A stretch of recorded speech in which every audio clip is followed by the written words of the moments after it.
गौणी त्रिधा गुणभेदाद आर्तादी भेदाद वा। प्रस्तुत सूत्रामधून महर्षी श्री नारदजी गौणी भक्तीचं निरूपण करत आहेत की गौणी भक्ती ही 3 प्रकारची आहे। गौणी त्रिधा, गुणभेदात, गुणांच्या भेदाने, अर्थात सत्व, रज आणि तम या 3 गुणांच्या भेदाने गौणी भक्ती 3 प्रकारची आहे। आर्तादी भेदात वा किंवा आर्तादी, आर्त इत्यादी भेदाने, म्हणजे आर्त, जिज्ञासू आणि अर्थार्थी। भगवद्गीतेमध्ये सांगितलेल्या या 3 प्रकारच्या भेदाने ही गौणी भक्ती 3 प्रकारची आहे। एक प्रधान म्हणजे मुख्य भक्ती, पाठीमागे सांगून झालेली आहे। अनिर्वचनीयम प्रेमस्वरूपम मूकास्वादनवत, असं जे पाठीमागे मुख्य भक्तीचं वर्णन केलं। जी भक्ती प्राप्त झाल्याच्या नंतर ती कशी असते? गुणरहितम, कामनारहितम, प्रतिक्षणम वर्धमानम, अविच्छिन्नम, अनुभवरूपम इत्यादी। आणि जी भक्ती प्राप्त झाल्याच्या नंतर त्या साधकामध्ये होणारे बदल, तत्प्राप्य तदेव अवलोकयति तदेव शृणोति, परमात्म्यालाच वारंवार पाहावं वाटणं, परमात्म्यासंबंधीच वारंवार ऐकणं, परमात्म्याचंच वारंवार चिंतन करणं, हा भक्तीचा होणारा परिणाम आहे। त्याच्या आयुष्यामध्ये दुसरं काही राहतच नाही। एक धरिला चित्ती आम्ही रखुमाईचा पती, त्याची अशी अवस्था होते। ही आहे मुख्य भक्ती, साध्य भक्ती, पराभक्ती। परंतु अशी भक्ती प्राप्त होणं एवढी सोपी गोष्ट नाही। आपण संसारामध्ये असतो, आपल्या अंतःकरणामध्ये कर्तृत्व, भोक्तृत्व आहे, आसक्ती आहे संसाराची काही, त्यामुळे अशी प्रधान असलेली, मुख्य असणारी भक्ती आपल्या अंतःकरणामध्ये सहजासहजी सिद्ध होत नाही। प्रकाशते क्वाप्य पात्रे, असं पाठीमागे नारद महर्षी बोलून आलेत। एखाद्याच शुद्ध अंतःकरणाच्या पात्रामध्ये ती भक्ती प्रकट होते। मग हे आपलं कामच नाही का? हे तर मग अवघड झालं। भक्ती तो कठीण शुळावरील पोळी, निवडे तो बळी विरळा शूर, अशी ही साध्य भक्ती प्राप्त करणं तर मग फारच कठीण झालं। मग या मार्गाला आम्ही येऊच नाही का, असे जर कोणी सामान्य लोक म्हणतील, तर नारद महर्षींनी त्यांच्याकरिता गौणी भक्ती 3 प्रकारची सांगितलेली आहे की जी साधनात्मिका आहे। ही साधनात्मिका भक्ती केली तर पुढे साध्यरूपा भक्ती प्राप्त होईल। जे साधारण मनुष्य आहे, ज्यांच्या मनामध्ये राग आहे, द्वेष आहे, कुठली तरी कामना आहे, त्यांनी कशी भक्ती करावी? एखाद्याबरोबर त्यांचा द्वेष आहे, काहीतरी त्यांना मिळवायचं आहे, कष्ट, विपत्ती, दारिद्र्य हे सगळं संपवायचं आहे, याकरिता यांनी भक्ती करायची नाही का? मग याच्यासाठी यांनी सुद्धा भक्ती करावी। मग कशी करावी? तर ही गौणी भक्ती करावी, भगवंताला प्रार्थना करावी, इथूनच भक्तीला आरंभ करावा। मात्र ही गौणी भक्ती असेल, ही गौणी भक्तीच पुढे मुख्य भक्ती प्राप्त करून देणारी होईल। म्हणून या गौणी भक्तीचं निरूपण या सूत्रामध्ये केलेलं आहे। कोणते 3 प्रकार आहेत या गौणी भक्तीचे? तर पहिले 3 प्रकार सांगितले आहेत गुणभेदात, गुणाच्या भेदाने। 3 गुण आहेत, सत्व, रज आणि तम। एक सत्व भक्ती आहे गौणी भक्ती, सात्विक आहे। एक राजसी आहे आणि तिसरी तामसी आहे। 3 प्रकारची भक्ती होते। सत्वगुणाच्या प्रकृतीने युक्त असणारे जे लोक आहेत त्यांच्याकडून होणारी भक्ती सात्विकी भक्ती आहे। रजोगुणामध्ये बद्ध असणाऱ्या लोकांकडून होणारी भक्ती राजसी भक्ती, आणि तमोगुणामध्ये बद्ध असणारे जे लोक आहेत, तामसी लोक आहेत, त्यांच्याकडून होणारी भक्ती तामसी भक्ती। असे पहिले 3 प्रकार आहेत। तामसी भक्ती कशी आहे? एखाद्याला समजा आपल्या शत्रूचा नाश करायचा आहे, अंतःकरणात काय आहे? तमोगुण आहे। त्याने काय करावं? भगवंताला प्रार्थना करावी की माझ्या शत्रूचा नाश करून टाका देवा, आणि त्यासाठी भगवंताला प्रार्थना केली तर ती कोणती भक्ती आहे? तामसी भक्ती आहे। पण भगवंताला प्रार्थना केल्याच्या नंतर असं घडतं की भगवंताच्या गुणांचं वारंवार चिंतन घडतं, भगवंताचं रूप, भगवंताचं नाम आपल्या हृदयामध्ये यायला लागतं आणि हळूहळू त्या शत्रूबरोबरचा द्वेष आपला संपून जातो आणि भगवान परमात्म्याचं पुन्हा पुन्हा स्मरण झाल्यामुळं शत्रूचं विस्मरण होतं आणि ही तमोगुणी भक्तीच पुढे सत्वगुणाकडे आपल्याला घेऊन जाणारी होते. म्हणून गौणी भक्ती सुद्धा साधकाने करावी. आणखी काय, राजसी भक्ती कशी, अंतःकरणामध्ये एखादी कामना आहे, काहीतरी मिळवायचं आहे, प्राप्त करायचं आहे संसारातलं, तर आपल्या कामनेच्या पूर्तीसाठी भगवंताला प्रार्थना करा. मागो तरी तुझं मागो, लागो तरी लागो पाया तुमच्या दातारा. सुख दुःख तुझं सांगो. मागायचंय देवा, आम्ही तुलाच मागणार, आमचे सुख दुःख तुलाच सांगणार, चरणाला लागायचंय तुझ्याच लागणार. तुकाराम महाराजांची ही देवाच्या विषयीची अनन्यता. मागायचंच ठरलं तर तुका म्हणे आम्ही मागावी लढीवाळी, पुरवावी आळी माई बापे. म्हणून संसारातलंही काही मागावंच वाटलं तर संसारातल्या लोकांना न मागता देवालाच मागावं, देवालाच प्रार्थना करावी. याला म्हटलं जातं राजसी भक्ती. उपमन्यूला दूध पाहिजे होतं आणि दुधासाठी त्याने तपश्चर्या केली, साधना केली, भक्ती केली. संसारातलंच मागायचं होतं, काहीतरी मिळवायचं होतं, अंतःकरणात कामनाच होती. पण भगवंताची भक्ती केल्यामुळं क्षीराचा सागरू उपमन्या, भगवंताने त्याला क्षीरसागर देऊन टाकला. तीच भक्ती हळूहळू सत्वगुणाकडे घेऊन जाणारी ठरते राजसी भक्ती. एखादा काय करतो, सुखाच्या इच्छेने किंवा ज्ञानाच्या इच्छेने भगवंताची भक्ती करतो. देवा मला शांती मिळू द्या बरं, कंटाळलो या संसाराला, मी संसारातलं मला काही नाही पाहिजे, पण मला शांती पाहिजे, समाधान पाहिजे. असं शांतीसाठी, सुखासाठी भगवंताची जर त्यांनी प्रार्थना केली, सेवा केली, तर ती सात्विकी भक्ती आहे. आणि मग घडतं काय की ही सात्विकी भक्ती आपल्याला मुख्य भक्तीकडे घेऊन जाते.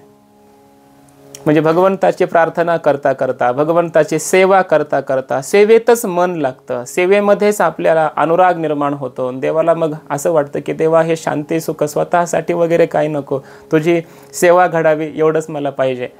त्याला असं वाटायला लागतं, मग ही पराभक्ती सिद्ध होते. म्हणजे अर्थ असा आहे, तामसी भक्ती हळूहळू राजसी भक्तीकडे घेऊन जाते, राजसी भक्ती हळूहळू सात्विकी भक्तीकडे घेऊन जाते आणि सात्विकी भक्ती हळूहळू पराभक्तीकडे, गुणातीत भक्तीकडे, गुणरहितम कामनारहितम अशा भक्तीकडे घेऊन जाते. म्हणून नारद महर्षी सांगतायत ही गौणी भक्ती तुम्ही सुरू करा. मागची भक्ती पुढच्या भक्तीमध्ये आपल्याला घेऊन जाते. पूर्वभूमौ कृता भक्ती हे उत्तराम भूमीम आनयेत. मागे मागे केलेली भक्ती पुढच्या भूमिकेवर आपल्याला घेऊन येते.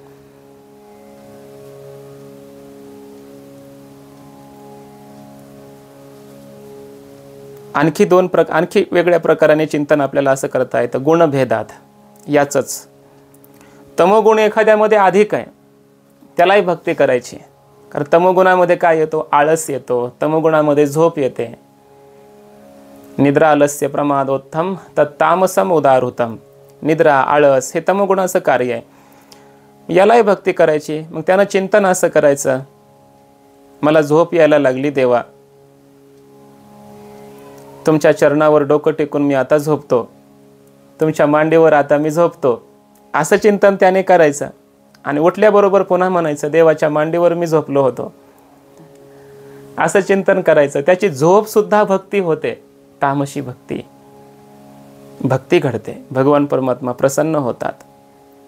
अहो स्वप्न सुद्धा भक्ती घडतं. महापुरुषांनी असं म्हटलेलं आहे, झोपत असताना आपण कालच सांगितलं, कंठगत पुरितत नाडीमध्ये माझा परमात्मा बसलाय असं चिंतन करायचं आणि झोपायचं.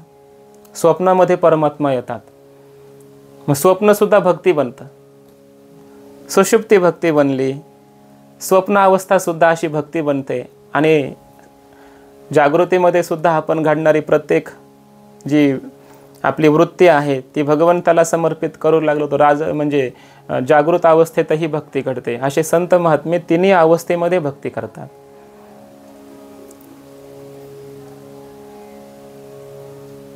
सुषुप्ती देवाला समर्पण तमोगुणी भक्ती, स्वप्न देवाचंच पडलं रजोगुणी भक्ती, आणि जागृतीमध्ये परमात्म्याचं चिंतन केलं सत्वगुणी भक्ती.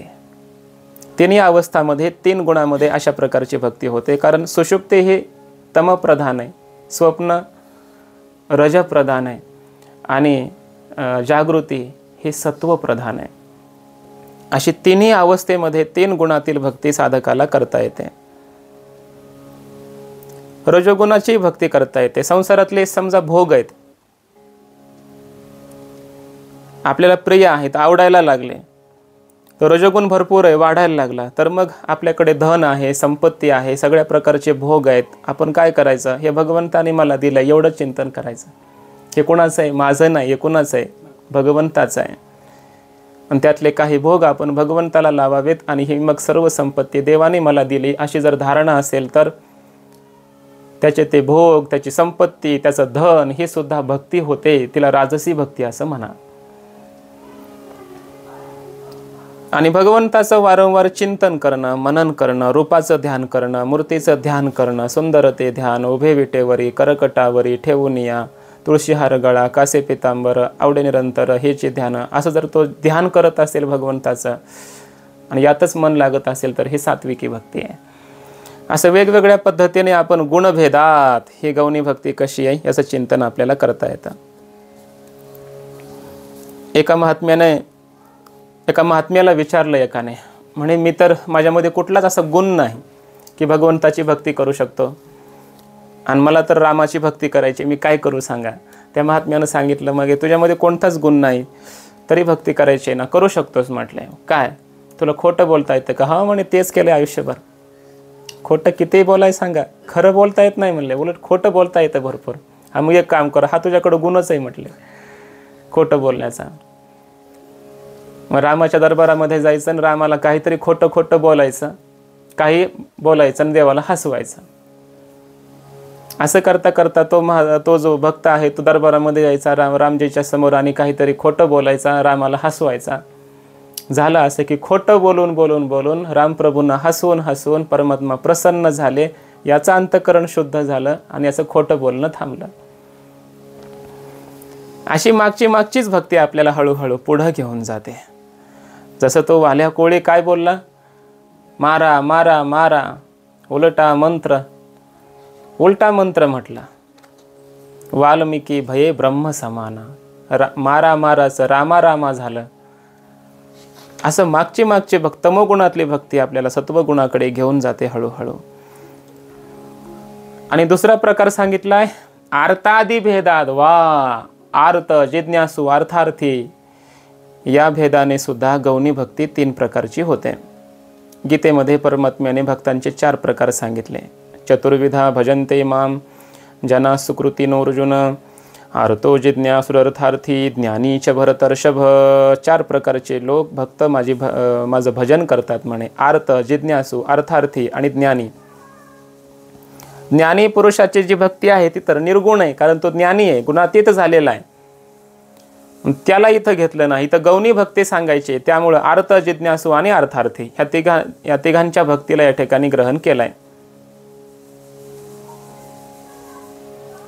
आर्त म्हणजे काय? कुठल्या तरी आर्ततेने, दुःखाने पीडित होऊन, क्लेशाने पीडित होऊन, अत्यंत व्याकुळ अशा अंतःकरणाने परमात्म्याला हाक मारतो, परमात्म्याला बोलवतो, परमात्म्याची मदत मागतो, तो आर्त भक्त आहे. त्याची आरती भक्ती. जिज्ञासू म्हणजे परमात्मा स्वरूपाला जाणण्याच्या इच्छेने केलेली भक्ती जिज्ञासू. आर्त तो आरतीचे निव्याजे, जिज्ञासू तो जाणावया लागी भजे, तिजेनी इच्छिजे अर्थसिद्धी. ज्ञानासाठी, मोक्षासाठी भजन करतो तो जिज्ञासू, आणि अर्थासाठी, संपत्तीसाठी परमात्म्याचं भजन करतो त्याला म्हणा अर्थार्थी. अशी तिघजण जे 3 प्रकारची भक्ती करतात वेगवेगळ्या उद्देशाने, भक्ती तर देवाचीच करतात पण तिघांचे 3 उद्देश असल्यामुळे 3 प्रकारची भक्ती झाली. आर्त, जिज्ञासू, अर्थार्थी अशी 3 प्रकारची भक्ती. यांच्यामध्ये काही आहे का नाही? कारण ही गुणातली भक्ती आहे, ही मुख्य भक्ती तर नाहीये. गौण आहे, साधनात्मक ही भक्ती आहे. मग यांच्यामध्ये तारतम्य असलं पाहिजे. एखादी श्रेष्ठ आहे, एखादी कनिष्ठ आहे, अशी भक्ती आहे का? तर हो म्हटले. पुढच्या सूत्रामध्ये नारदजी सांगतायत, उत्तरस्माद पूर्वपूर्वा श्रेयाय भवती. याचा अर्थ असा आहे की या 3 प्रकारच्या गौणी भक्तीमध्ये उत्तर क्रमाच्या अपेक्षेने पूर्व क्रमामध्ये असलेली भक्ती ही कल्याण करणारी होते. म्हणजे पुढच्या भक्तीपेक्षा मागची भक्ती ही श्रेष्ठ आहे आणि कल्याणदायी आहे असा अर्थ. आता बघा, सात्विक, राजस, तामस 3 प्रकारची भक्ती होती. तर पुढच्यापेक्षा मागची श्रेष्ठ आहे. म्हणजे तामसी भक्तीपेक्षा राजसी श्रेष्ठ आहे, राजसीपेक्षा सात्विकी भक्ती श्रेष्ठ आहे. आता असंच घ्या तिकडेही अर्थादी भेदाने, अर्थ, जिज्ञासू आणि अर्थार्थी. अर्थार्थीच्या भक्तीपेक्षा जिज्ञासूची भक्ती श्रेष्ठ आहे आणि जिज्ञासूच्या भक्तीपेक्षा अर्थभक्ताची भक्ती श्रेष्ठ आहे आणि हे कल्याणदायी आहे असं नारदांनी आपलं मत या ठिकाणी सांगितलं आहे. थोडंसं स्पष्टीकरण. तामसी, राजसी, सात्विकीचा जास्त विस्तार करण्याची गरज नाही. तमोगुणापेक्षा रजोगुण श्रेष्ठ आहे, सर्वांना माहिती आहे. रजोगुणापेक्षा सत्वगुण श्रेष्ठ आहे, सर्वांना माहिती आहे. आणि सत्वगुणी भक्ती ही मग कल्याणदायी होते. काय होतं, हे 3 प्रकारच्या ज्या भक्ती आहेत, अर्थ, जिज्ञासू आणि अर्थार्थी, यांच्यामध्ये अर्थार्थी म्हणजे धनासाठी जो किंवा संसारातील एखाद्या भोगाची सामग्री प्राप्त करण्यासाठी जो भक्ती करतो, त्या भक्तीपेक्षा जिज्ञासूची भक्ती ही श्रेष्ठ आहे. कारण अर्थार्थी पुरुषाला संसारामध्ये आसक्ती आहे, धनाचा लोभ आहे, त्याला भोगावरच प्रेम आहे. मग त्याच्या सापेक्ष पाहिलं तर जिज्ञासू भक्त हा श्रेष्ठ आहे ना. अर्थार्थीला संसार पाहिजे, धन पाहिजे, भोग पाहिजे आणि जिज्ञासूला तत्वज्ञान पाहिजे. त्याला अंतःकरणाची शुद्धी करून घ्यायची आहे. अर्थार्थी बहिर्मुख आहे आणि जिज्ञासू अंतर्मुख आहे. म्हणून अर्थार्थी पुरुषाच्या भक्तीपेक्षा जिज्ञासूची भक्ती ही श्रेष्ठ आहे. बरं, जिज्ञासू काय करतो? ज्ञान झाल्याच्या नंतर भक्ती करीलच, सांगता येत नाही. त्याला मोक्ष पाहिजे, त्याला ज्ञान पाहिजे. भगवंताच्या म्हणजे ईश्वर स्वरूपात त्याची आस्था, भक्ती, प्रेम राहीलच, सांगता येत नाही. त्याला ज्ञान भेटलं, त्याचं काम झालं.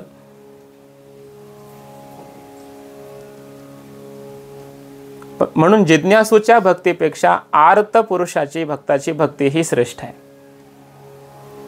कारण आर्ताच्या भक्तीमध्ये ईश्वर आहे, ईश्वर सहाय्यक आहे आणि त्याला ईश्वरच पाहिजे आणि त्या उत्कंठेने तो भक्तो परमात्म्याला हाक मारत असतो. याला म्हणायचं आर्त भक्ती. म्हणून अर्थार्थीपेक्षा जिज्ञासू श्रेष्ठ आणि जिज्ञासूपेक्षा आर्त भक्त हा श्रेष्ठ आहे असं या ठिकाणी वर्णन नारदांनी केलं आहे. कारण परमात्म्याच्या प्राप्तीची व्याकुळता त्या साधकाच्या अंतःकरणामध्ये असते, ती आर्त भक्ती आहे. ज्याचं मन व्याकुळ झालं ना, त्यालाच परमात्मा स्वतः भेटतो. बाकीच्यांना जे पाहिजे ते देऊन टाकतो. कालच आपण चिंतन केलं, तया माझी या सायुज्याची चाड, तरी तेची पुरवी कोड, का सेवा म्हणते तरी आड प्रेम असूये. एखाद्यानं ज्ञान मागितलं, देऊन टाकलं, जिज्ञासू मुक्त झाला. मग पण हा आर्त भक्त जो आहे तो काही संकट पडलं की देवालाच हाक मारतो, देवा तुम्हीच आले पाहिजे. पहाते पांडव अखंड वनवासी, परित्या देवासी आठविते. देवाचं आठवण करतात, देवालाच हाक मारतात, देवालाच बोलवतात. हे देव, हे दैत, हे भुवनैक बंधो, हे कृष्ण, हे चपल, हे करुणैक सिंधो, हे नाथ, हे रमण, हे नयनाभिराम, हा हा कदानुभवितासी पदम दृशो मे. देवा माझ्यासमोर तुम्ही कधी याल, कधी तुम्ही मला दिसाल, तुमची प्राप्ती कधी होईल मला. या संसाराच्या तापाने मी तापलोय, तुम्ही दर्शन द्या देवा, तुमची मला भेट होणं आवश्यक आहे. असं सारखं जेव्हा देवाला तो हाक मारतो, तळमळ व्यक्त करतो. पुसावेसे हेची वाटे, जे जे भेटे तयाशी, देव कृपा करील मज, काय लाज राखील. याला म्हणायचं आर्त भक्ती. अत्यंत आर्ततेने देवाला हाक मारणं ही भक्ती सर्वश्रेष्ठ आहे असं नारद महर्षी सांगतायत.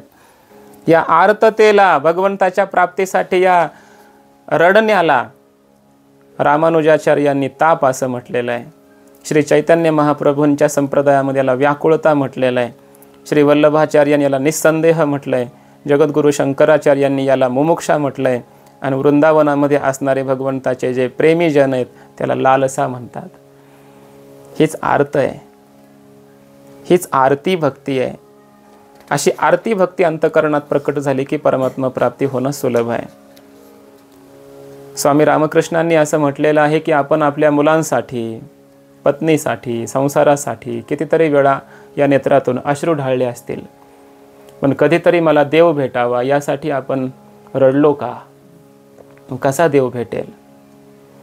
स्वामी रामकृष्ण ज्या शिळेवर बसून देवीला हाक मारायचे, आकाशामध्ये ढग आले, ते सावळे ढग आले की म्हणायचे अशीच माझी माता दिसते, माझी आई दिसते, कधी मला माझी आई भेटेल असं म्हणायचे आणि रडायचे मोठ्यानं. असं म्हणतात ते शिळा रामकृष्ण परमहंसांच्या नेत्रातून निघणाऱ्या अश्रूंनी शेवाळली, तिच्यावर शेवाळ चढलं होतं. एवढे रडायचे ते देवीच्या प्राप्तीसाठी. अशी भक्ती जोपर्यंत होत नाही, आरती भक्ती याला म्हणतात, तोपर्यंत देव भेटत नाही. तुकोबाराय म्हणतात जीवना वेगळी मासोळी तैसा तुका तळमळी, ही आरती भक्ती आहे. मग परमात्मा दर्शन होतं. देवच भेटावा, दुसरं काय नाही पाहिजे मला, अशा प्रकारची तीव्र जिज्ञासा, तीव्र तळमळ मनाला लागली की ती आरती भक्ती आहे. दुःख पडलं तरी देवालाच हाक मारायचं, सुखातही देवालाच हाक मारायची, काही अडचण आली देवालाच हाक मारायची, अनुकूलतेमध्ये देवालाच हाक मारायची, सतत देवाला हाक मारणं, देव भेटावा अशी तळमळ असणं, ही आरती भक्ती आहे. आणि ही श्रेष्ठ भक्ती असं नारद महर्षींनी या ठिकाणी म्हटलं आहे. म्हणून पूर्व भक्तीपेक्षा, आपलं उत्तर भक्तीपेक्षा पूर्व भक्ती ही श्रेष्ठ आहे. अशी असणारी ही भक्ती आम्ही करू, ठीक आहे, पण मग बाकीची साधनं पण आहेत ना परमात्मा प्राप्तीची. असं जेव्हा त्या ठिकाणी तारतम्य येईल, तुलनेचा विचार येईल, तेव्हा नारद महर्षींनी या शंकेचं समाधान सांगितलेलं आहे की बाकीचे साधनही कठीण आहेत आणि भक्ती ही सुलभ आहे. अन्यस्मात् सौलभ्यम भक्तौ, अन्यस्मात् साधनात, बाकीची जेवढी साधनं आहेत त्या साधनांपेक्षा सौलभ्यम भक्तौ, भक्तीमध्ये सुलभता आहे. म्हणून भक्तिरेव ग्राह्या मुमुक्षुभिही असं पाठीमागे म्हटलंय. मुमुक्षुने, साधकाने भक्ती या साधनेचंच ग्रहण करावं. बाकीच्या साधनांमध्ये कठीणता आहे आणि भक्तीमध्ये सुलभता, सोपी आहे भक्ती. तुका म्हणे सोपे आहे सर्वाहुनी, शहाणा तो धणी घेतो येथे. भक्तीमध्ये अवघड एवढंच आहे की इथं शहाणा घेतो, बाकी भक्ती मात्र सुलभच आहे. योगामध्ये काय अवघड आहे? योग साधनेमध्ये यम, नियम, आसन, प्राणायाम, प्रत्याहार, धारणा, ध्यान, सविकल्प, निर्विकल्प, हे समाधी, हे सगळं करायचं आहे. नाडीचं शोधन करायचं आहे, षटकर्म करायची, आसन, प्राणायाम, मुद्रा, बंधन, हे सगळं करायचं आहे, व्यायाम सिद्ध करायचा आहे. आणि मग कुठंतरी समाधी येईल, त्याच्यात सविकल्प, सबीज, निर्बीज, निर्विकल्प अशी त्या समाधीचे भेद आहेत. अवघड आहे. योग याग विधी येणेनो हे सिद्धी, वायाचे उपाधी दंभधर्म, ज्ञानोबाराय म्हणतात. पाहे योगाची या वाटा, जे निघाले गासुबटा, तया दुःखाचाची वाटा भागा आला. पाहे पा लोहाचे चणे, जय बोचरिया पडते खाणे, तै पोट भरणे की प्राणी शुद्धी म्हणू. लोहाचे चणे केले बोचऱ्या माणसाला खायला दिले, खाता येतील का? नाही खाता येणार. तसं या योग मार्गामध्ये असे खूप क्लेश आहेत. क्लेशोधिक तरस्तेषाम अव्यक्ता सक्त चेतसाम. बरं, कर्म मार्गाचा विचार करा, त्यामध्ये काय आहे? शक्ती लागते. यज्ञ करण्यासाठी त्या ठिकाणी बसा, 4-4 तास बसून राहण्याचे सामर्थ्य, मांडी घालून बसता आलं पाहिजे. शक्ती लागते की नाही? सामर्थ्य पाहिजे. आवश्यक तेवढं त्या यज्ञासाठी धन पाहिजे.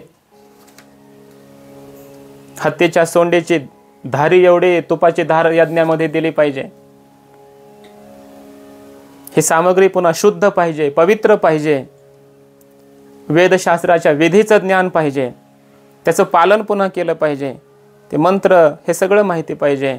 आणि थोडीसुद्धा न जाणता चूक घडली तर तो कर्ममार्ग आपल्याला फल देत नाही, हानिकारक होतो. कर्मधर्म नव्हती सांग उण्या अंगे पतन.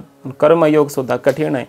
बरं, ज्ञानमार्ग बघा. ज्ञानमार्गामध्ये सुद्धा समाधी, षटक संपत्ती, शम, दम, उपरम, समाधान, श्रद्धा, तितिक्षा, प्राप्त करावंच लागतं. अगोदर विवेक वैराग्य प्राप्त करावंच लागतं.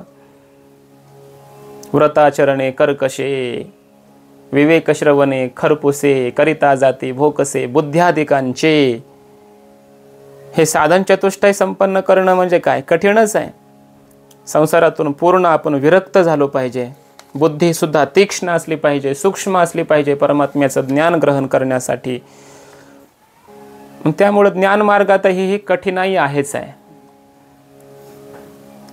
भक्ती मार्गाचा विचार केला तर भक्तीमध्ये कोणत्याही प्रकारचे असे क्लेश नाहीत. भक्ती ही सहज आहे, सोपी आहे. सोपेवर मामा सांगितले संती, टाळ दिंडे हाती घेऊन नाचा. भक्ती मार्ग हा सरळ आहे. भक्तीमध्ये तुमचं वेदशास्त्राचं ज्ञान नसलं तरी काही अडचण नाही. भरपूर मोठी सेवा अर्चा विधीचं पालन केलं पाहिजे असंही काही नाही. भगवंताचं नामस्मरण करा, झाली भक्ती. कारण नामी नामाच्या वश आहे, अधीन आहे. नामस्मरण केलं की नामी आलाच. भावबळे आकळे एरवी नाकळे, अशी भक्तीमध्ये सुलभता आहे. अजून वेगवेगळ्या पद्धतीनं सोपी भक्ती करता येते. अहो श्रवण करा ना, फक्त भक्तीच आहे. श्रवणम कीर्तनम विष्णुस्मरणम पादसेवनम अर्चनम वंदनम दास्यम सख्यम आत्मनिवेदनम. सोपी आहे ना भक्ती. कीर्तन ऐका फक्त लक्ष देऊन, श्रवण करा. अभ्यास थोडासा असेल तर कीर्तन करा. स्मरण करा बसल्या बसल्या, कुठेही कसंही बसा आणि परमात्म्याचं स्मरण करा. स्मरण भक्ती होते. चिंतनम चिंतन करा, अर्चनम पूजा करा. ज्याला जे जमतंय ती भक्ती करा. सोपं आहे. दुसरी गोष्ट, भक्तीमध्ये अधिकार भेद नाही. कोणीही यारे यारे लहान थोर, याती भलती नारी नर.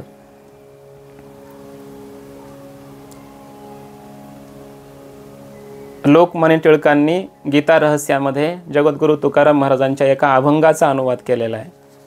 हिंदी अनुवाद आहे. क्या द्विजाती क्या शूद्र ईश को वेश्या भी भज सकती है, भक्ति भाव में वेश्या को भी शुचिता क्या तज सकती है. अर्थात बाळे नारी नर आदी करोनी वेश्या ही. ब्राह्मण क्षत्रिय वैश्य शूद्र चांडाळाही अधिकार, बाळे नारी नर वेश्या करुणी आदी. वेश्या असो कोणी असो, सगळ्यांना भक्ती मार्गाचा अधिकार आहे. तुकोबाराय म्हणतात, अजामेळ भिल्ली तारिली कुंटिनी प्रत्यक्ष पुराणी वंद्य केली. अजामेळाचा उद्धार, कुंटिनी वेश्येचा उद्धार. असं बाकीच्या साधनांमध्ये नाहीये. बृहस्पती सव नावाचा यज्ञ करायचा आहे, ब्राह्मणाचाच अधिकार आहे. राजसूय यज्ञ करायचा आहे, क्षत्रियाचाच अधिकार आहे. गायत्री मंत्राचा जप करायचा आहे, यज्ञोपवीत ज्याने धारण केलाय त्याचाच अधिकार आहे. भक्ती मात्र कोणी करू शकतं. भक्ती कोणी केली? शबरी मातेने भक्ती केली, पिंगला नावाच्या वेश्येने सुद्धा भक्ती केली, परमात्मा प्राप्ती झाली. जटायूने भक्ती केली, परमात्म्याची प्राप्ती झाली. व्याधाने भक्ती केली, त्याला परमात्मा प्राप्ती झाली. भक्ती कोणी करू शकतं. अपिचेत सुदुराचारो भजते मामनन्य भाग, साधुरेव समंतव्य सम्यक व्यवसित ही 6 परमात्म्याची ही प्रतिज्ञा आहे गीतेमध्ये. अहो पापी सुद्धा भक्ती करू शकतो. कितीही पाप केलेले असू द्या, पाप करणारा असू द्या, पण त्यानंही ठरवलं की बस आजपासून भगवंताच्या मंदिराच्या समोर झाडू आपण लावायचा, त्यात तो सुद्धा भक्ती करू शकतो. पापातून मुक्त होऊ शकतो. हरी उच्चारणी अनंत पापराशी जातील लयासी क्षण मात्रे. भक्तश्रेष्ठ प्रल्हादजींनी भक्तीची सुलभता दैत्यपुत्रांना सांगितली श्रीमद भागवतामध्ये. कोती प्रयासो असुर बालका हरे रूपासने स्वे हृदि छिद्रवत्सतः स्वस्यात्मनः सख्यो रशेष देहिनाम सामान्यतः किं विषयोपपादनैः. भगवान श्रीहरींची उपासना करण्यामध्ये कोणता असा मोठा श्रम आहे म्हटले? काय क्लेश आहे? काही अवघड नाही. परमात्मा स्वतःच आपल्या हृदयामध्ये येऊन बसतात. परमात्मा आपली आत्मा आहेत. सर्वांचे ते देह मित्र आहेत. पण त्यांचं भजन करा.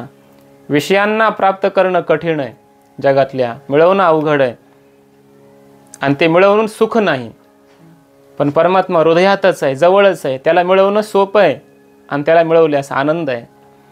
म्हणून परमात्मा प्राप्ती करणं कठीण नाही. भक्ती ही सुलभ आहे.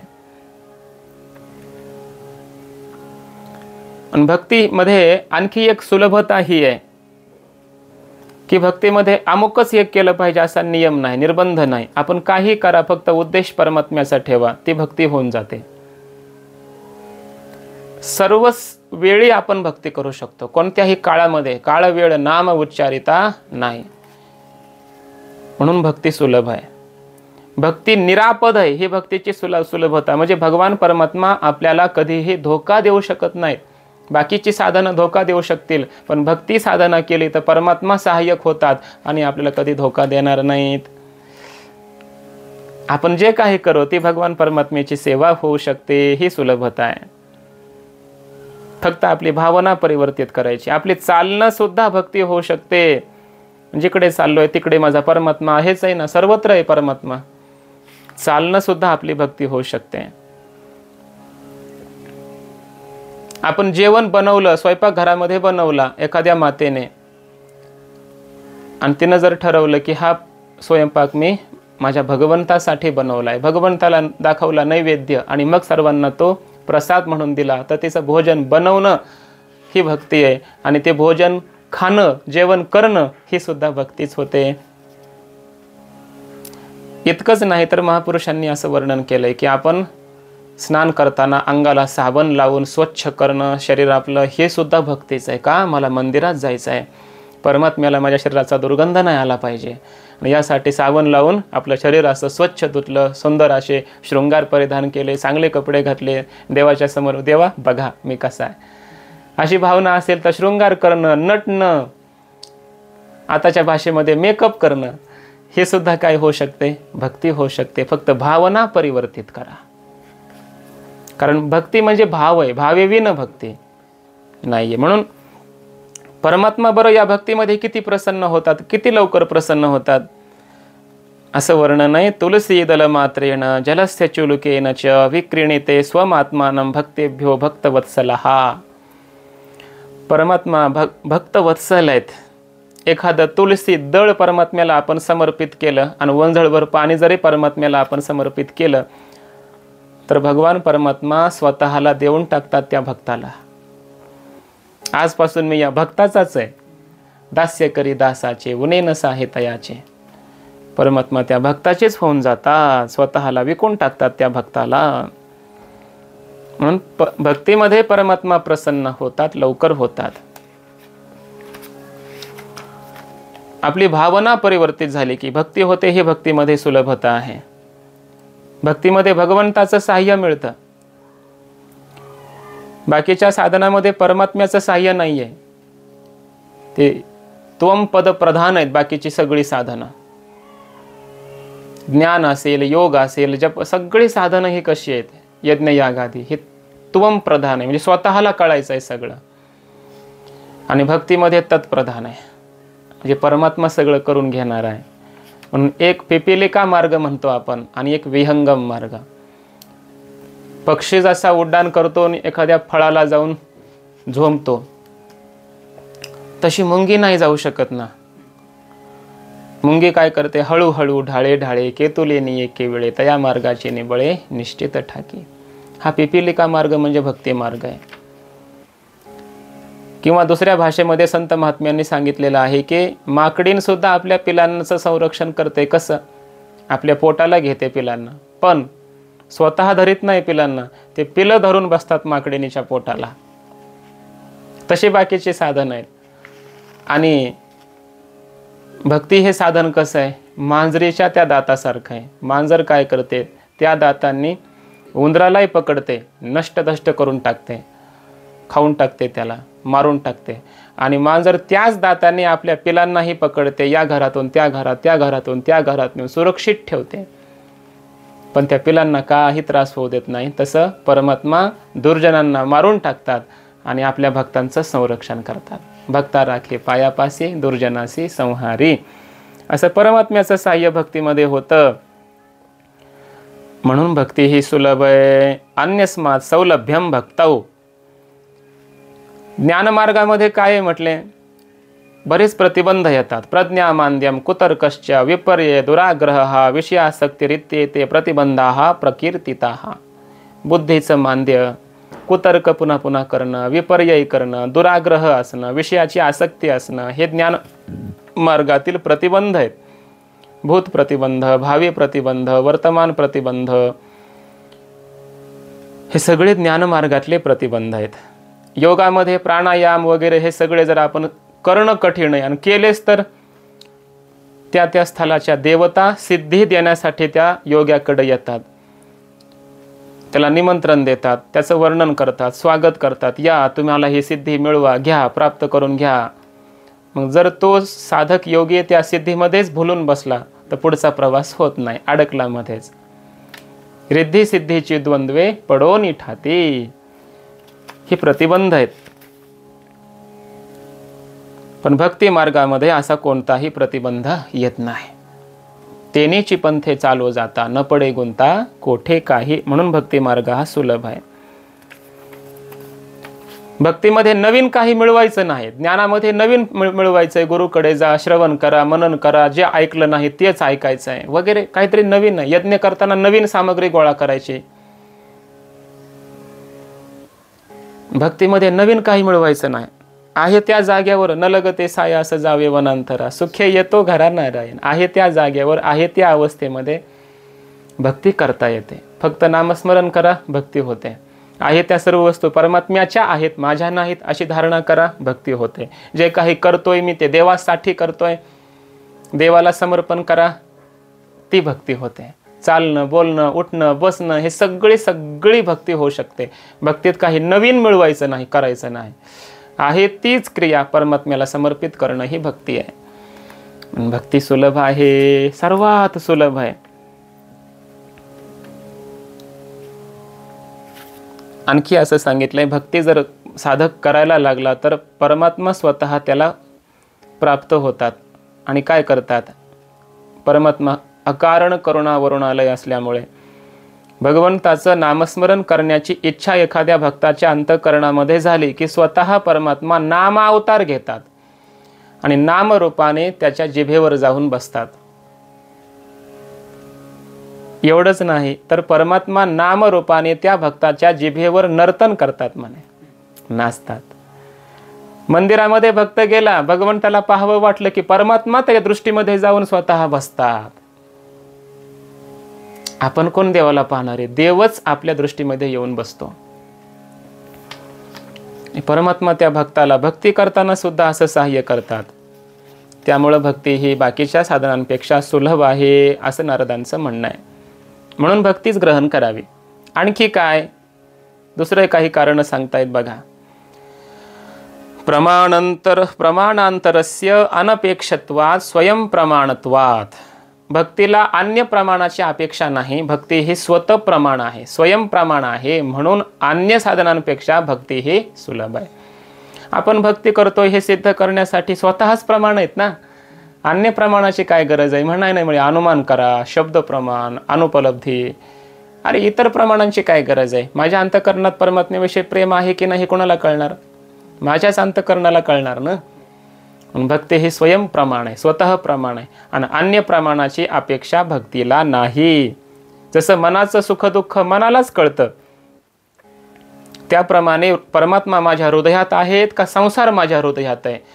परमात्म्याचं प्रेम माझ्या अंतःकरणात आहे का संसाराचं प्रेम माझ्या अंतःकरणात आहे? हे स्वतःलाच कळू शकतं. स्वयं प्रमाणत्वात. भक्ती ही स्वतः प्रमाण आहे, इतरांना विचारण्याची गरज नाही आहे.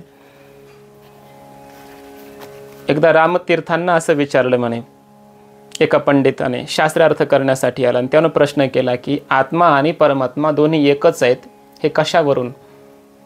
काय प्रमाण याविषयी? स्वामी रामतीर्थांनी एका क्षणामध्ये उत्तर दिलं, मै ही प्रमाण हो. मी स्वतः प्रमाण आहे. आता काय तो बोलू शकतो? अरे मी प्रमाण आहे म्हटले, कारण माझा आत्माच परमात्मा आहे आणि परमात्माच मी आहे, ह्याचा अनुभव मलाच आहे. माझ्या अनुभवाचं तू काय खंडन करणार? कारण माझा अनुभव मला माहित, तुला काय माहिती आहे? मी स्वतः प्रमाण आहे म्हटले, कारण मीच आत्मा आणि परमात्मा आहे. तसं भक्तीमध्ये सुद्धा आहे. भक्ती नामस्मरण करणाऱ्याला स्वतःलाच कळतं माझं हृदय कसं आहे, मी भक्ती करतो की नाही. दुसऱ्यांना विचारण्याची गरज नाही. भक्ती ही अनुभव्य आहे. भक्ती ही क्रिया नाही. भक्ती म्हणजे एखादी वस्तू नाही.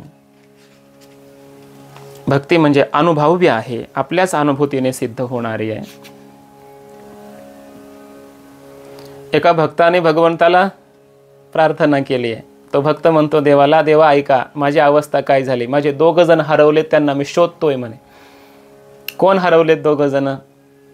तेरी गली में आके खोए गए है दोनों, तेरी गली में आके खोए गए है दोनों, दिल तुमको ढूंढता है, दिल तुमको ढूंढता है, मैं दिल को ढूंढता हूँ.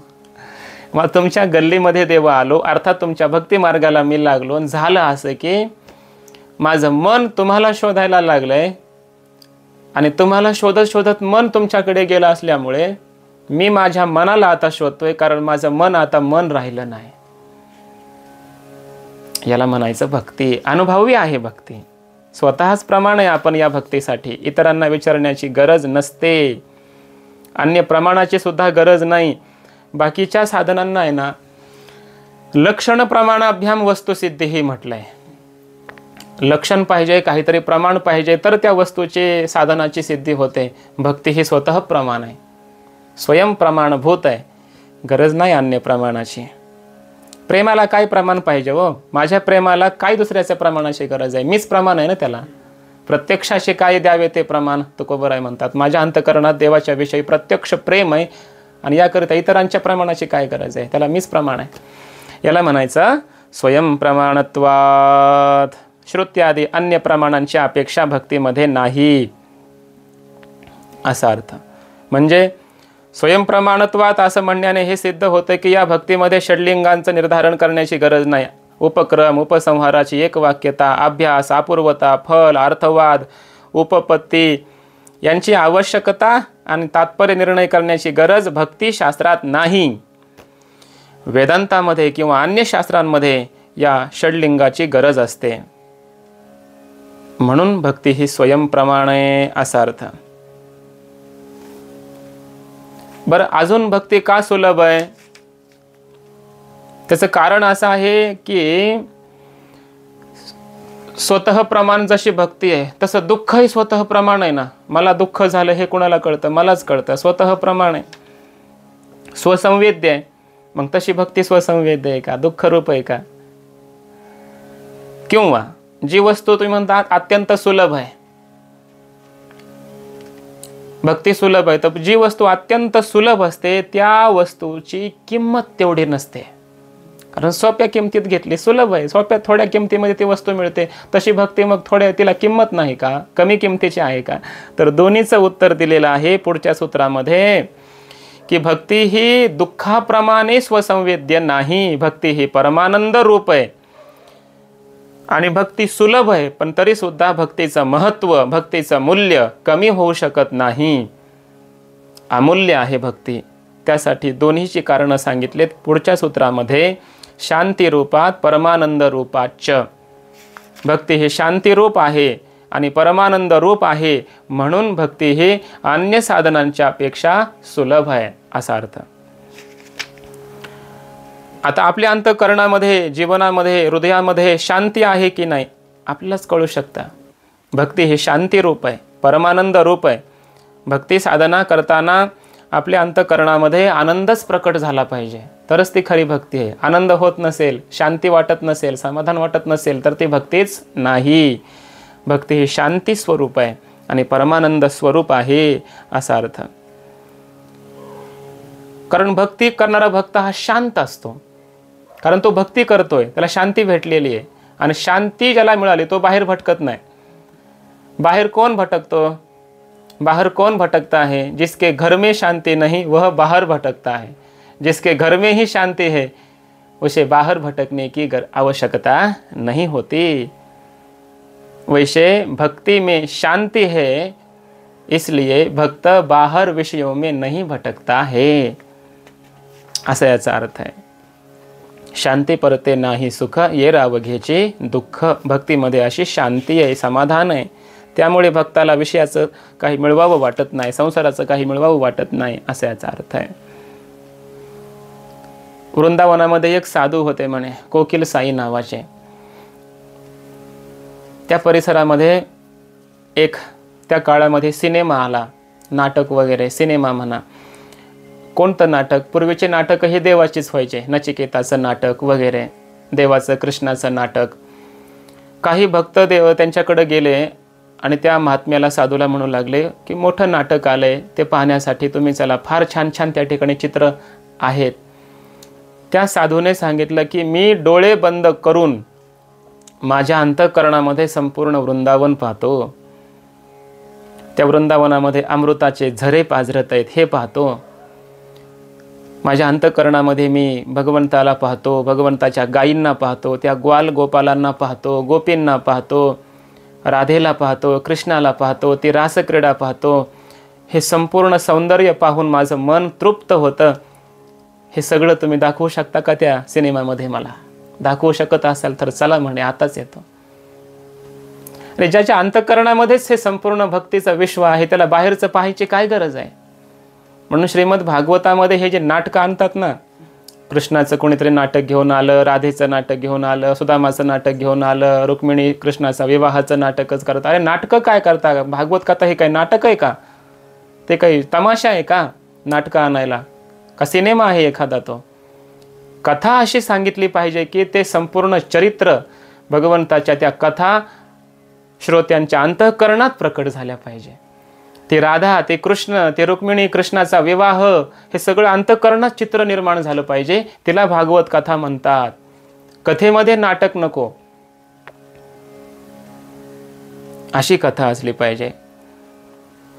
शांती रूपात भक्ती हे शांती रूपा आहे, समाधानकारिका आहे, आनंददायी आहे, आनंद रूप आहे, असा याचा अर्थ.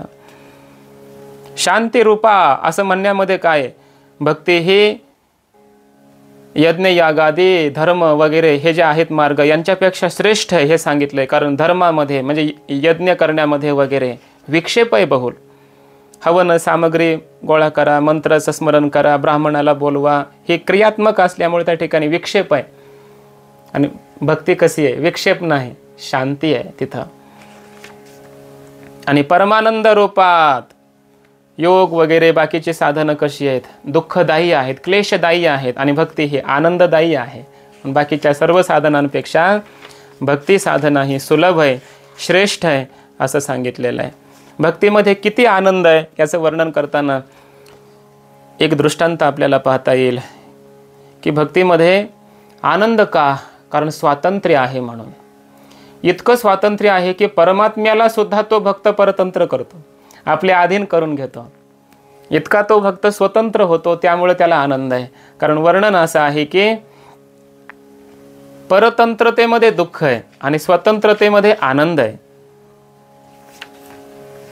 सर्वम परवशम दुःखम सर्वम आत्मवशम सुखम एतद विद्यात समासेन लक्षणम सुख दुःख योहो. मनुस्मृतीमध्ये असं म्हटलंय, दुःख हे परतंत्र असतं आणि सुख हे स्वतंत्रतेमध्ये असतं. हे सुखदुःखाचं सर्वात महत्त्वाचं लक्षण आहे. आणि भक्तीमध्ये मग सुख का आहे? कारण ते स्वातंत्र्य आहे म्हणून, पारतंत्र्य नाही आहे. किती स्वातंत्र्य आहे.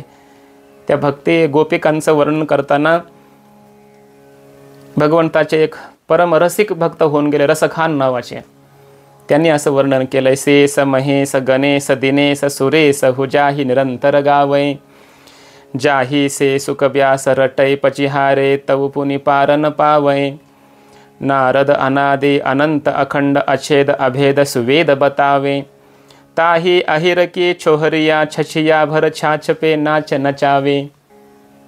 वर्णन असं केलंय की ज्या परमात्म्याचं वर्णन महाविष्णू गातात, ब्रह्मदेव गातात, गणेश गातात, सूर्य गातो, इंद्र गातो, हे सगळे निरंतर त्याचं वर्णन करतात, तरी त्यांना तो प्राप्त होत नाही सहजासहजी.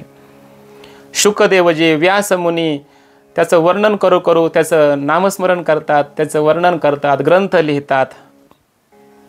नारद मुनी अनादि अनंत अखंड अछेद अभेद सुवेद त्याचं वर्णन करतात. वेदाने त्याचं वर्णन केलं, नारद मुनी त्याचं वर्णन करतात. आणि असा जो परमात्मा आहे त्या परमात्म्याला या गोकुळातील सामान्य अशा त्या गोपिका एक घोटभर ताकासाठी नाचवतात म्हणे, नर्तन करवतात.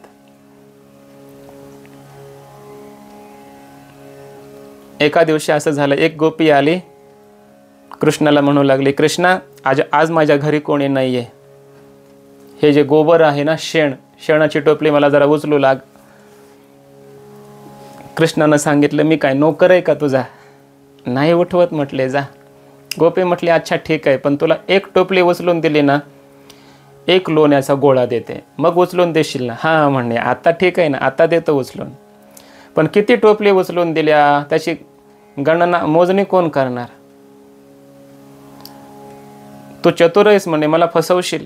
त्या गोपीनं सांगितलं, एक टोपली उचलून दिली की तुझ्या गालावर काय करते म्हणे, मी एक ठिपका लगावते, एक टीका लावते तुझ्या कपाळावर. देव म्हटले, ठीक आहे, मग काय अडचण नाही. आणि मग एक टोपली उचलून द्यायची ती गोपिकान, एक शेणामध्ये ती छोटीशी ठिपका असे बुडवायची, काडी वगैरे, आणि देवाच्या कपाळावर ते ठिपका लावायचे. एवढ्या टोपल्या उचलून घेतल्या. कृष्ण म्हणायला लागले, आता झालं सगळं काम झालं, आता मला लोण्याची गोळी दे. चल म्हटले घरी. घरामध्ये घेऊन गेले, आरशासमोर उभं केलं, बघ तुझा चेहरा बघ म्हटले. बघितलं तर काय, कपाळावर पूर्णपणे ते शेणाचे ठिपके लागलेले, गालावर ठिपके लागलेले, सगळं जे भगवंताचं मुख आहे ते त्या शेणाने भरलेलं, ठिपक्याने भरून गेलेलं.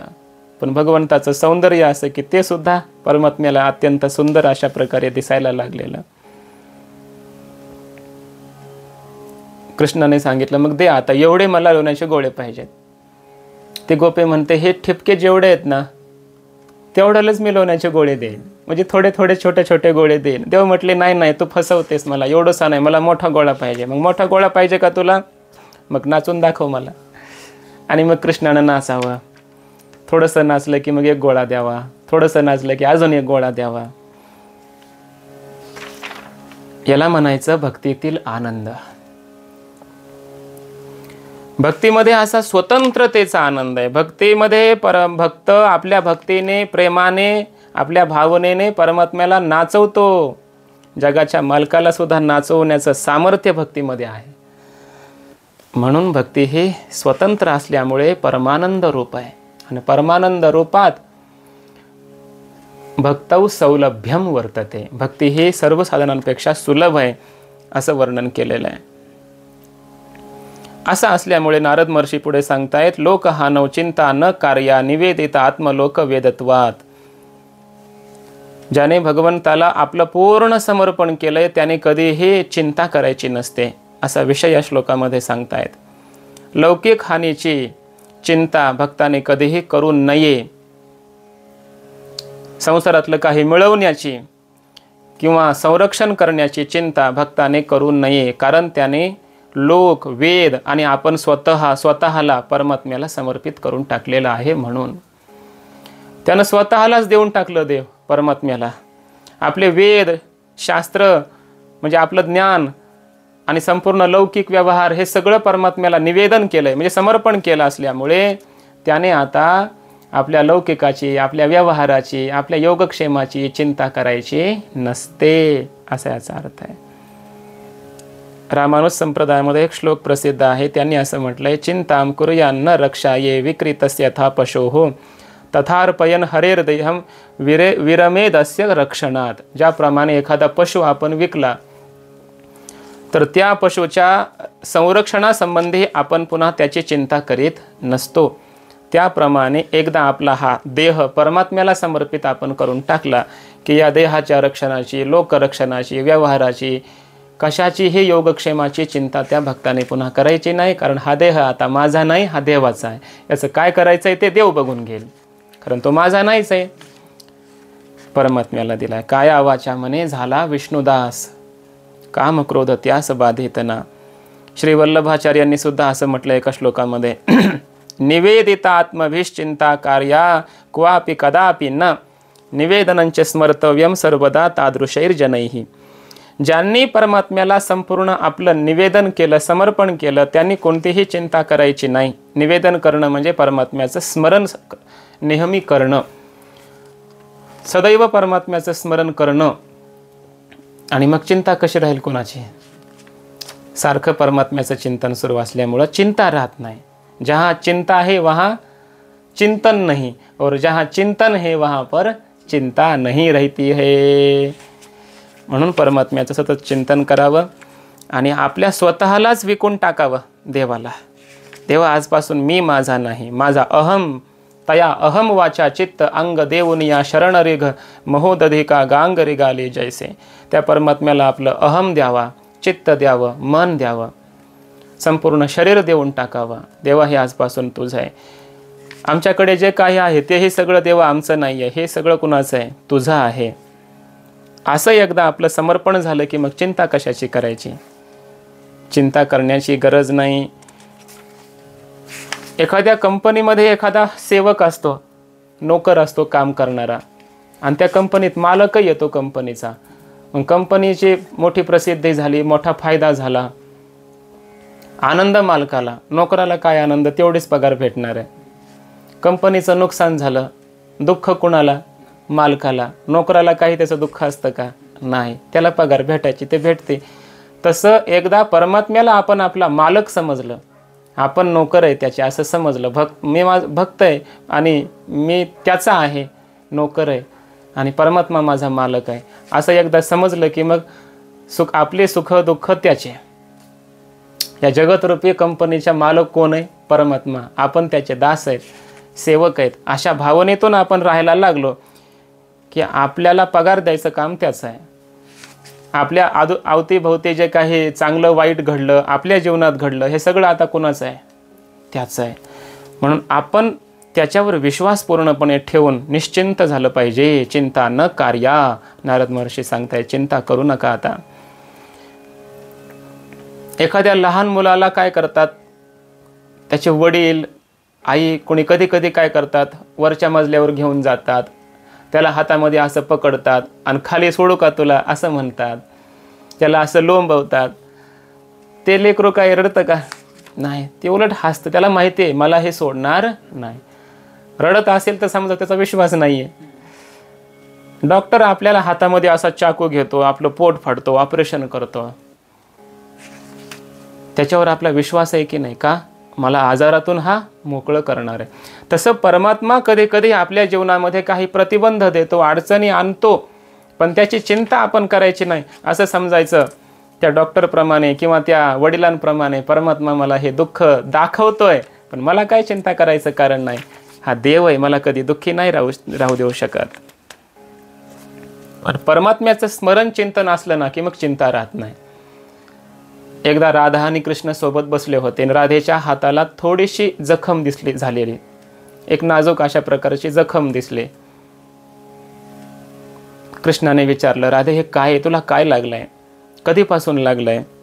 राधेने सांगितलं, काय नाही म्हणे, हे अनेक महिन्यापासून लागलेलं आहे, जखम झालेली आहे. कृष्णाने विचारलं, ही तर ताजी दिसते जखम. राधेनं सांगितलं, या जखमीवर पुन्हा ती वाळायला लागली की पुन्हा मी काय करते, ती जखम टोकरते आणि पुन्हा त्याला वलं करते, त्याला मी वाळू देत नाही. म्हणजे असं का करतेस? राधेनं सांगितलं की हा जो घाव आहे ना, ही जखम आहे ना, मला सुखद आहे, मला आनंद देणारी आहे, परमानंद देणारी आहे. आणि असं कसं काय? कशामुळं? कारण ही तुझं स्मरण करून देते देवा सारखं. माझं स्मरण का करून देते? कारण ही जखम तूच केलीस. कितीतरी महिन्यापूर्वी मागे तुझंच नख लागलं आणि माझ्या हाताला ही जखम झालेली आहे.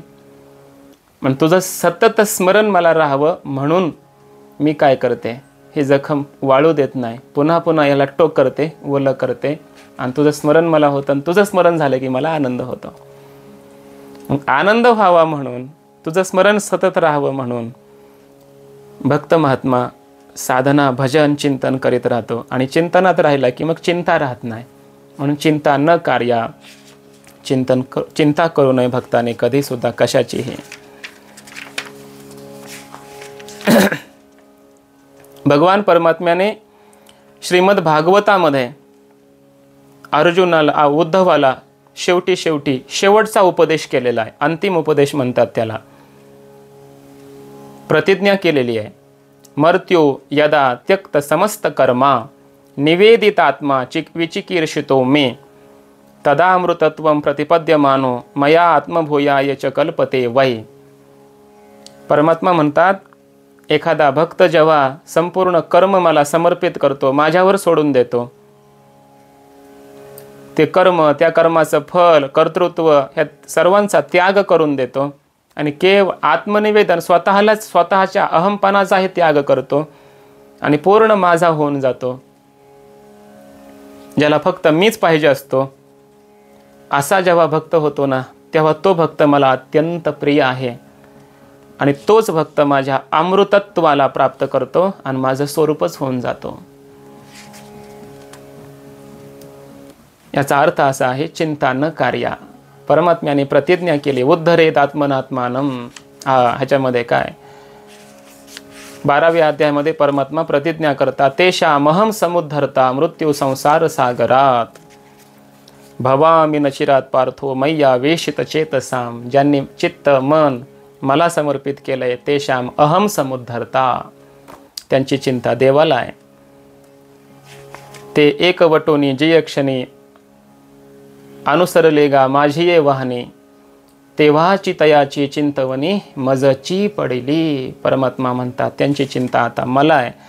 हे सगळं भक्ताला माहिती पाहिजे आणि त्यामुळे मग भक्ताने चिंता करू नये, माझं कसं होईल. निवेदित आत्म लोक वेदत्वा, त्याने आत्म्याला म्हणजे स्वतःला, लोकांना, व्यवहाराला काय केलंय आणि वेदशास्त्राच्या अध्ययनाला समर्पण केलेलं आहे परमात्मचरणी. म्हणून त्याने आता चिंता करायची नाही.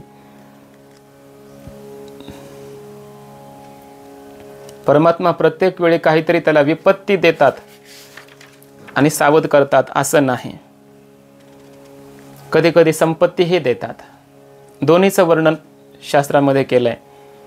परमात्मा म्हणतात, यस्याहम अनुगृह्णामि हरिष्ये तद् धनम क्षणैः. ज्याच्यावर मी अनुग्रह करतो त्याचं धन मी अगोदर हरून घेतो, त्याला दरिद्री बनवतो. तो दरिद्री झाला की त्याचे स्वजन त्याला सोडून जातात. पुन्हा दुःख दुःखितम, त्या भक्ताला डबल दुःख होतं. एक तर धन गेलं, पुन्हा स्वजन गेले. पुन्हा तो धन मिळवण्यासाठी प्रयत्न करतो, उद्योग करतो, व्यवहार करतो. परमात्मा म्हणतात, त्यानं जो जो उद्योग केला, व्यवहार केला, त्याला मी यशस्वी होऊ देत नाही, त्याला मी अपयशी करतो, यश मिळू देत नाही. आणि पुन्हा पुन्हा उद्योग करून त्या साधकाला, त्या मनुष्याला वाटतं की स्वजनही गेले, धनही गेले, प्रयत्न करूनही धन आता मला मिळतच नाही आहे. मग तो निर्विण्ण होतो, विरक्त होतो, साधू संतांमध्ये राहायला लागतो, परमात्म्याचं चिंतन करायला लागतो. आणि परमात्मा म्हणतात, मग मी त्याच्यावर अनुग्रह करतो. मग अनुग्रह कसा करतो, तर हा एक अनुग्रह झाला. दुसरा अनुग्रह असा करतो की मला एकदा शरण आला की मग त्याला मी गरीब राहू देत नाही. कधी कधी परमात्मा असं चिंतन करतात, म्हणे कसं, धाना निश्चिनुते कुचलई मुनये कुचैल मुनये दत्ते स्म वित्तेशताम. शेतामध्ये पडलेलं धान्य वगैरे ते गोळा करून पोट भरणारा सुदामा, अत्यंत मळके फाटलेले अशा प्रकारचे अंगावर कपडे परिधान करणारा सुदामा, अशा सुदाम्याला सुद्धा भगवान परमात्मा कुबेराची संपत्ती देऊन टाकतात. शुद्ध भाव देखून या गाव सोनियाचा दिला, अशीही कृपा परमात्मा कधी कधी करतात. त्या ध्रुवाने 6 महिने फक्त तपश्चर्या केली, साधना केली. त्याला काय केलं, पृथ्वीचा सम्राट केलं आणि शेवटी अविनाशी ध्रुवपद प्राप्त करून दिलं. म्हणून भगवान परमात्मा आपल्याकडून जर काही घेत असतील तर दुःखी नाही झालं पाहिजे. दुःखी तर तेव्हा झालं पाहिजे जेव्हा आपल्या घरामध्ये अन्यायाचा पैसा येईल. अखंडानंद स्वामींचं हे वाक्य फार महत्त्वाचं आहे. भगवान यदि थोड़ा कुछ छीन ले तो दुखी नहीं होना चाहिए. दुखी तो तब होना चाहिए जब घर में अन्याय का पैसा आवे. सोचना चाहिए, यह घर में विपत्ति का दूत आ गया, धन गया, विपत्ति का दूत आ गया, उस दिन दुःख का कोई कारण नहीं है. असं समजावं. परमात्म्याची कृपा आपल्यावर आहे. म्हणून लोकहानौ चिंता न कार्या. आपला लौकिक चांगला होत नसेल, व्यवस्थित होत नसेल, दारिद्र्य येत असेल, लोक मान अपमान करत असतील, अर्थात आपला लौकिक व्यवस्थित नाहीये, याविषयी साधकाने चिंता करायची नाही. परमात्मा सगळं बघून घेईल. अनुकूलता आली परमात्म्याची कृपा समजावी, प्रतिकूलता आली तोही परमात्म्याचा माझ्यावर अनुग्रहच आहे, वैराग्याचा अनुग्रह आहे असं समजावं. म्हणून चिंता न कार्या, साधकाने चिंता करू नये. पण काय आहे की मग भक्ती मार्गाला लागलेला आहे, अजून तेवढी भक्ती ही दृढ झालेली नाही आहे. मग लोकव्यवहार त्यानं पूर्ण सोडायचाच का? लोकव्यवहाराची चिंता जर करायचीच नाही मग त्यानं लोकव्यवहार करायचाच नाही का? तर त्या संबंधीची मर्यादा नारद महर्षी पुढच्या सूत्रामध्ये सांगतायत की जोपर्यंत आपल्या अंतःकरणामध्ये भगवंतावर पूर्ण विश्वास होणार नाही, आपण पूर्ण भगवंताचे जोपर्यंत होणार नाहीत, निश्चिंत जोपर्यंत होणार नाहीत, तोपर्यंत लौकिक मर्यादेचं पालन त्या भक्ताने करीत राहावं. न तदसिद्धौ लोकव्यवहारो हेयः किंतु फलत्यागस्तत् साधनंच कार्यम एव. तद असिद्धौ म्हणजे निश्चिंतता सिद्ध होत नाही तोपर्यंत लोकव्यवहारो न हेयः, लौकिक व्यवहार त्यागू नये, लौकिक व्यवहाराचा त्याग करू नये. किंतु तर मग फलत्यागः, त्या लौकिक व्यवहारामध्ये राहावं, ती कर्म करावीत, पण त्या कर्माच्या फलाचा मात्र त्याग करावा, म्हणजे परमात्म्याला समर्पण करावं. तत्साधनंच कार्यमेव, आणि त्या निश्चिंततेचं साधन असणारी जी भक्ती आहे, स्मरण आहे, चिंतन आहे, नामसाधन आहे, हे साधनही त्यानं करीत राहावं. दोन गोष्टी सांगितल्यात. जोपर्यंत आपण पूर्ण ईश्वर निर्भर होत नाही तोपर्यंत त्यानं मग थोडा थोडा व्यवहार करीत राहा, एकदम सोडू नका. तुकाराम महाराजांची अशी अनेक प्रमाणं आहेत. आशा ही समूळ खणून काढावी, तेव्हाची गोसावी व्हावे तेने. पूर्ण आशा अंतःकरणातली पूर्ण निघून जाते तेव्हा त्यानं घर सोडावं आणि वैराग्यवान व्हावं. थोडीशी आशा सुटली, थोडी आसक्ती आहे, तोपर्यंत अजून मग घर सोडू नये, दूर जाऊ नये, लौकिक व्यवहार सोडू नये, लौकिक व्यवहारातच राहावं. मग परमात्म्याला कर्म समर्पित करावीत, कर्माचं फल समर्पित करावं आणि परमात्म्याचं स्मरण, भजन, चिंतन हे साधनही त्याने करीत राहावं, असा याचा अर्थ आहे. विश्वास नसेल तर, विश्वास एकदा झाला की मग लोकव्यवहाराचा त्याग केला तरी काही अडचण नाही. निरोध शब्दाचा अर्थ सांगताना पाठीमागे सांगितलं होतं, लोकवेद व्यापारन्यासः निरोधः, लोकव्यवहाराचा त्याग केला पाहिजे साधकाने. पण कधी? पूर्ण विश्वास भगवंतावर झाला मग लोकव्यवहाराचा त्याग करा. इथं सांगितलंय जोपर्यंत पूर्ण विश्वास भगवंतावर होत नाही तोपर्यंत प्राथमिक अवस्थेमध्ये लौकिक व्यवहार करीतच भक्ती करा, एकदम लौकिक व्यवहाराचा त्याग करू नका.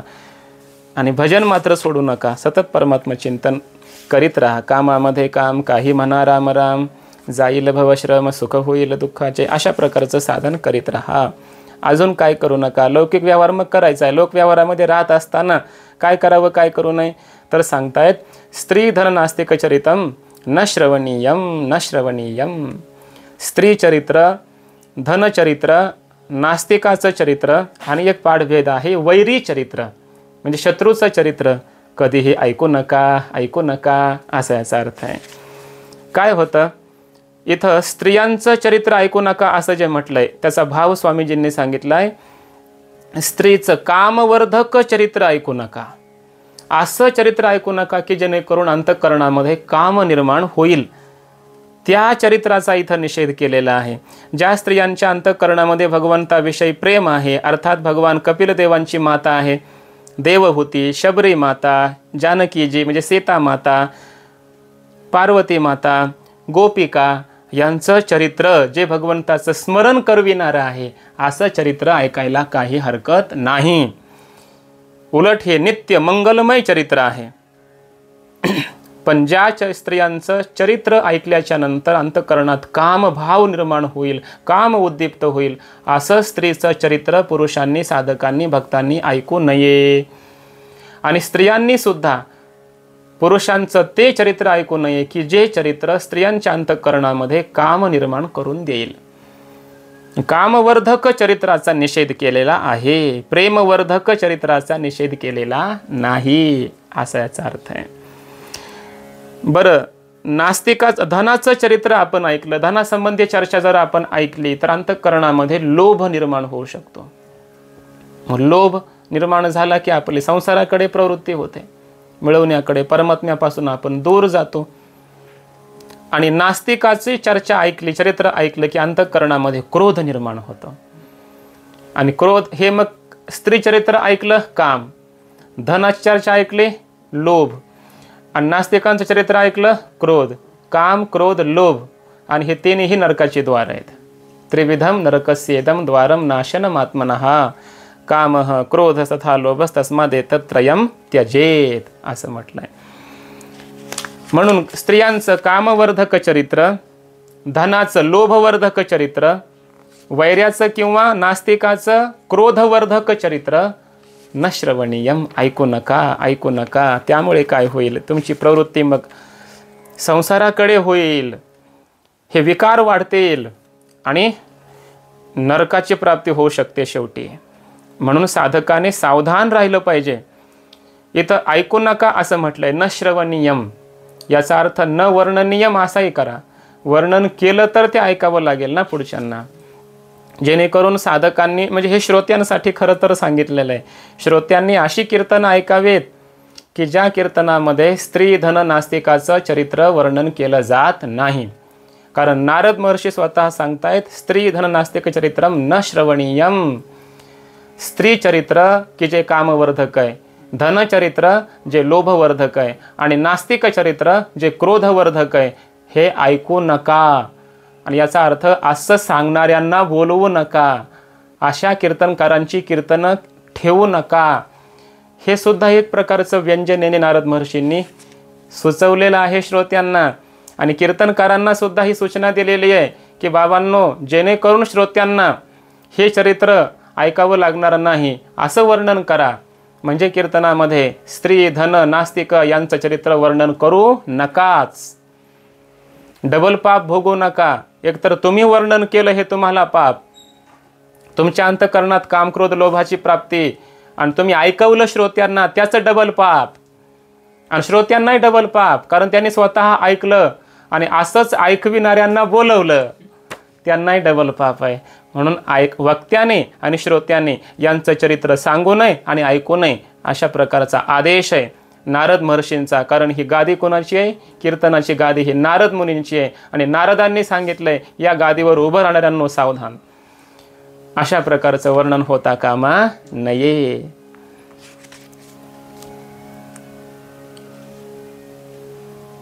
जेणेकरून आपलं अंतःकरण दूषित होईल ना, ते ऐकू नये. एकदा उडिया बाबाजी रस्त्याने जात होते आणि कोणीतरी एक दुर्जन नास्तिक त्यांना शिव्या देत होता, निंदा करत होता. शिष्यांनी सांगितलं, महाराज तो तुम्हाला शिव्या देतोय. उडिया बाबांनी सांगितलं, तिकडे लक्ष देऊ नका म्हटले. नाही पण तो मोठ्या मोठ्याने बोलतोय म्हटले. मग उडिया बाबांनी उदाहरण दिलं, म्हणे एखादा मच्छर आपल्या कानाजवळ येऊन असा भनभनतो, त्याची भाषा कळते का आपल्याला? कळत नाही. त्याप्रमाणे एखादा निंदक आहे, निंदा करतोय, शिवे देतोय, ती भाषा आपल्या अंतःकरणापर्यंत येऊच देऊ नका, आपल्या मनाला वाईट करून घेऊच देऊ नका. एक महात्मा होते म्हणे, दुसरं उदाहरण आहे.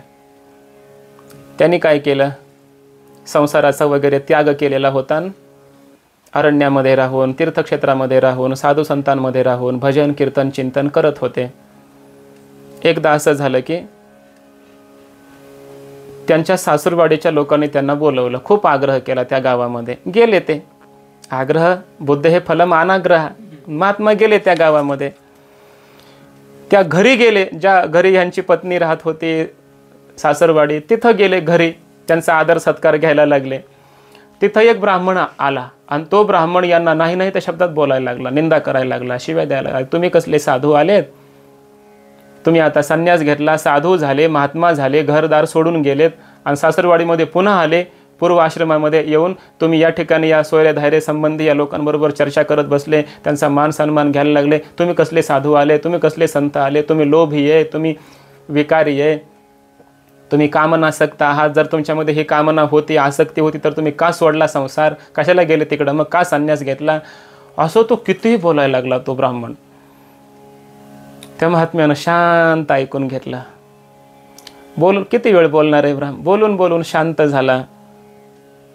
शेवटी ब्राह्मण म्हणला, काय वाटत नाही का मी बोललो, त्याची काही लाज वगैरे नाही का वाटत, बोल ना आता काहीतरी. तेव्हा ते महात्मा बोलले,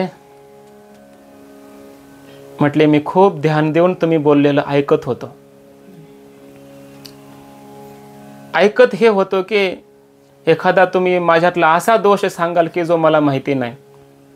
मी विचार करत होतो मगापासून, पण तुम्ही एवढे दोष माझ्यावर जे लावले ना, ते सगळे दोष मला माहितीच होते म्हणले अगोदरच. मग जे मला माहिती होतं तेच तुम्ही सगळं वर्णन केलं, जे माहिती नव्हतं ते काहीच सांगितलं नाही. काय अर्थ आहे म्हटलं हे असलं ऐकण्यामध्ये.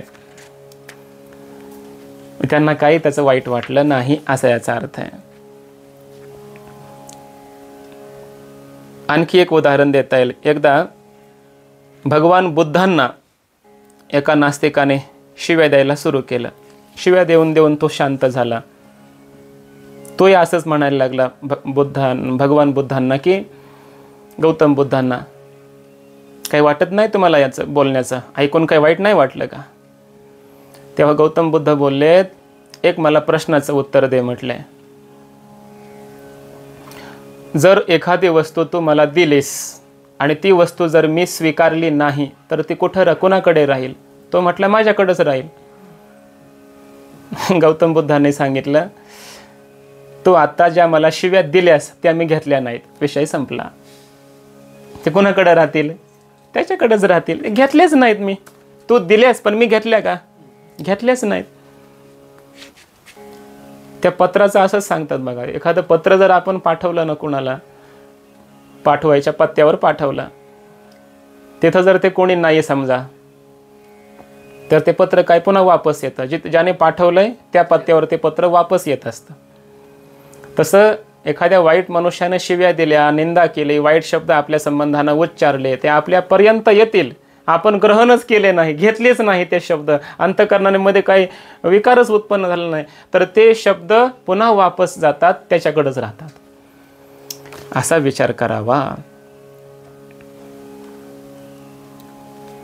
स्वामीजींचे इथले वाक्य फार महत्वाचे आहेत. स्वामीजी सांगतायत, समस्त विश्व की संपत्ति साम्राज्य मिलता हो और उसके मिलने से हृदय नरक बन जाता हो तो वह संपत्ति किस काम की? किसी वस्तु एवं कार्य का प्रयोजन देखना चाहिए. विषयी वह है जो अपने हृदय की सुख शांति मिटाकर वस्तुओं को चाहता है. साधक वह है जो वस्तु का त्याग करके भी हृदय की शांति चाहता है. संसारी दो प्रकार के होते हैं, जो दूसरों को दुख अशांति देकर वस्तु भोग को चाहते हैं वह पामर है, और जो दूसरों की शांति भंग किए बिना सुख वस्तु चाहता है वह विषयी है.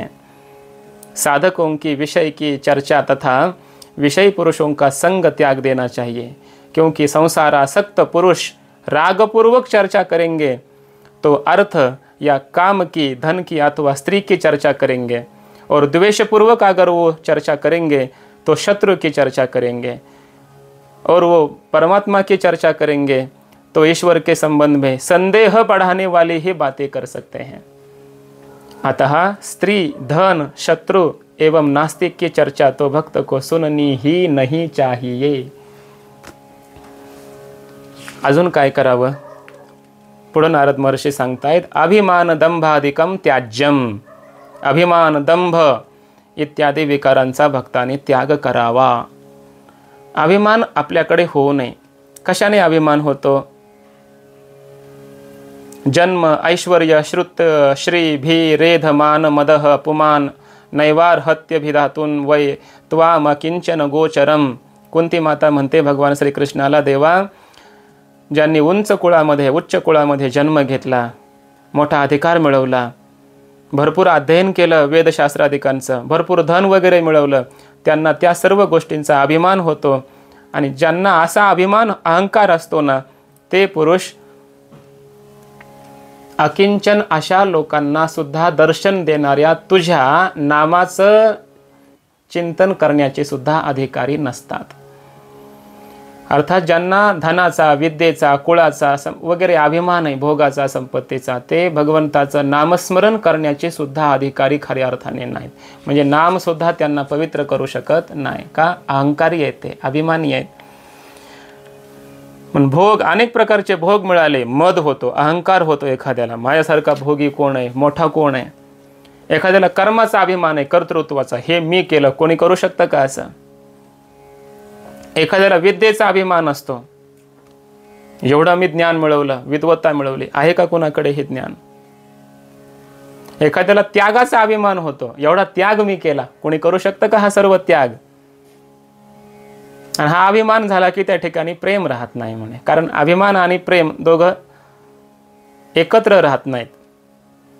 चाखा चाहे प्रेमरस, राखा चाहे मान, एक म्यान में दो खडग, देखे सुने न कान. प्रेमरसाचंही त्याला काय करायचंय, पान करायचंय. आणि आपला मान अभिमान सुद्धा तसाच ठेवायचा असेल तर एका म्यानीमध्ये दोन तलवारी राहत नसतात. हे कधी ऐकलं नाही आणि कधी पाहिलं नाही म्हणतात. म्हणून अहम तसाच ठेवून भक्ती होत नाही. आणि भक्ती झाली तर अहम राहत नाही, अहंकार राहत नाही. म्हणून अभिमान, दंभ, मोठेपणा, अहंकार या सर्वांचा साधकाने पूर्णपणे त्यागच केला पाहिजे, असा याचा अर्थ आहे. आपल्या दोषांचा विचार स्वतः साधकाने केला पाहिजे. स्वतःचे दोष स्वतःला दिसले पाहिजे. जशी जशी बुद्धी निर्मळ होत जाते, स्वच्छ होत जाते, तसे तसे आपले दोष सुद्धा दिसायला लागतात आणि ते दोष कमी कमी व्हायला लागतात. ज्ञानी कोण आहे खऱ्या अर्थाने, ज्याला आपल्या अज्ञानाचं ज्ञान आहे. जिसे अज्ञान का पता है वो ज्ञानी है, और जो जिसे ज्ञान का पूरा पता है वो अज्ञानी है.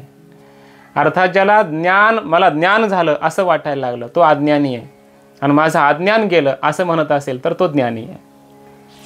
म्हणून वेदांतामध्ये हे महत्त्वाचं आहे. मी ज्ञानी म्हणत असेल तर तो अज्ञानी आहे, आणि माझं अज्ञान गेलं एवढंच म्हटलं असेल तर तो खऱ्या अर्थाने ज्ञानी आहे.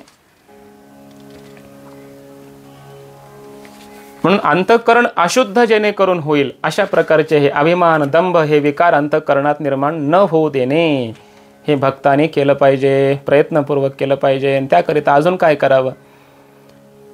नारद महर्षी सांगतायत, जर हे अहंकार, अभिमान जात नसतील, पुन्हा पुन्हा अंतःकरणामध्ये येतच असतील, तर अशा अवस्थेमध्ये साधकानं हे करावं. तदर्पित अखिलाचारः सन काम क्रोधाभिमानादिकम तस्मिन्नेव करणीयम. फार छान विषय आहे. तदर्पित अखिलाचारः, त्या परमात्म्याला समस्त आपले आचार समर्पित करून काम, क्रोध, अभिमान हे सुद्धा तस्मिन्नेव करणीयम, त्या परमात्म्याच्याच ठिकाणी करावेत. पहिली गोष्ट, आपण सगळे कर्म परमात्म्याला समर्पित करावेत, स्वतःला समर्पित करून टाकावं. आपलं शौच, स्नान, भोजन, शयन, शुभ अशुभ हे सगळे कर्म परमात्म्याला समर्पित करावेत. हातामध्ये पाणी घेतलं, अक्षता घेतल्या, कुश घेतलं, मंत्र बोलला आणि काहीतरी सोडलं म्हणजे त्याग नसतो, समर्पण नसतं. जे आपण कर्म करू ते समस्त कर्म आपण परमात्म्याला समर्पित केलं पाहिजे. याला म्हणायचं तदर्पित अखिलाचारः, संपूर्ण परमात्म्याला एक एक अंतःकरणातून उठणारी वृत्ती परमात्म्याला समर्पित करणं. तदर्पित अखिलाचारः, जे जे काही करीतो सेवा ते ते देवा समर्पे, याला म्हणायचं तदर्पित अखिलाचारः. सगळं परमात्म्याला आपलं कर्म, कलाप समर्पण झाला पाहिजे. आणि मग काय करावं.